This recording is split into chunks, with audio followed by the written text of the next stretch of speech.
नमस्कार। आज हम भारत के एक बहुत ही अनोखे और पवित्र स्थल की कहानी में उतरेंगे। एक ऐसी जगह जो आस्था और रहस्य का संगम है।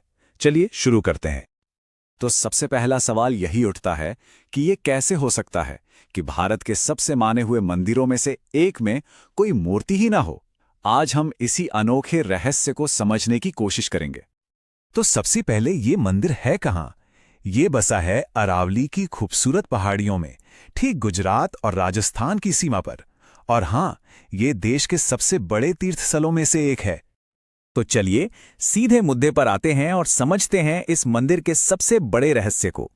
एक ऐसा मशहूर मंदिर जहां पूजा एक खाली स्थान की होती है। जब कोई भक्त दर्शन के लिए जाता है तो उसे लगता है कि देवी मां साक्षात सामने बैठी हैं, कीमती कपड़ों और गहनों से सजी हुई। पर असल में ये कमाल का भ्रम है, एक कला है जो देवी के होने का एहसास कराती है। तो सवाल यह है कि फिर पूजा होती किसकी है? असल में पूजा का केंद्र है एक बहुत ही रहस्यमयी विजा यंत्र। ये सोने से बना एक पवित्र ज्यामितीय प्रतीक है और इसे सीधे आंखों से देखना मना है। सोचिए, यहां श्रद्धा इतनी गहरी है कि जो पुजारी रोज इस यंत्र का श्रृंगार करते हैं वे भी अपनी आंखों पर पट्टी बांधकर ही यह रस्म पूरी करते हैं ताकि यंत्र की पवित्रता और शक्ति कायम रहे। तो फिर से वही सवाल कि मूर्ति की जगह एक यंत्र क्यों?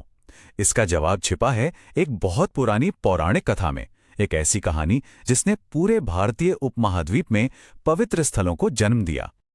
तो कहानी कुछ यूं है कि जब देवी सती ने अपने पति भगवान शिव के अपमान के बाद यज्ञ की अग्नि में आत्मदाह कर लिया तो दुखी शिव उनके शरीर को लेकर तांडव करने लगे।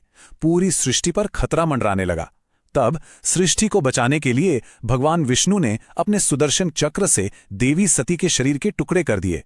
कहते हैं कि जहां जहां उनके शरीर के अंग या आभूषण गिरे वो 51 स्थान पवित्र शक्तिपीठ बन गए। और इस पूरी कहानी का सबसे जरूरी हिस्सा वो ये है कि माना जाता है अंबाजी ही वो जगह है जहां देवी सती का हृदय गिरा था। और बस यहीं पर सारी कड़ियां जुड़ जाती हैं। ये जो निराकार यंत्र है ये असल में देवी के उसी निराकार रूप यानी उनके हृदय का प्रतीक है। चलिए अब कहानी में थोड़ा और आगे बढ़ते हैं और देखते हैं कि ये जगह जो करीब 1200 साल पुरानी मानी जाती है दूसरी बड़ी कहानियों से कैसे जुड़ी है। ये मंदिर सिर्फ एक कहानी का घर नहीं है, बल्कि यहाँ तो कई बड़ी पौराणिक कथाएं आके मिलती हैं।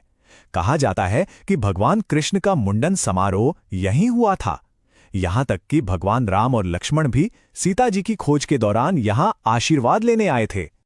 यहाँ की एक स्थानीय लोक कथा भी बहुत दिलचस्प है जो बताती है कि ये मंदिर ठीक इसी जगह पर क्यों बना।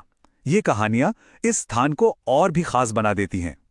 देखिए, इस मंदिर का रहस्य सिर्फ इसकी कथाओं में ही नहीं है, बल्कि यहाँ के रोजाना के जो पूजा पाठ और रस्में हैं उनमें भी इसकी एक अलग ही झलक मिलती है। गर्भगृह में एक अखंड ज्योत जलती है, एक ऐसी लौ जिसके बारे में कहा जाता है कि ये आज तक कभी बुझी ही नहीं है। ये भक्तों के लिए एक कभी ना खत्म होने वाली रोशनी की तरह है। यहाँ की एक और परंपरा है जो बहुत ही दिलचस्प है।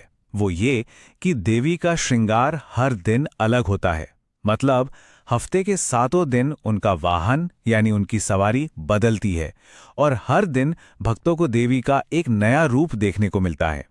तो सवाल ये उठता है कि आखिर क्या बात है जो इस प्राचीन स्थल को आज भी आस्था का इतना बड़ा और जीवंत केंद्र बनाए हुए है। 1975 में इसका एक बड़ा जीर्णोद्धार हुआ था और आज सफेद संगमरमर से बना ये मंदिर अपने 103 फुट ऊंचे शिखर के साथ वास्तुकला का एक बेजोड़ नमूना है। जितना शानदार इसका इतिहास है उतना ही भव्य इसका आज का स्वरूप है। अब ये नंबर देखिए, 358। ये क्या है?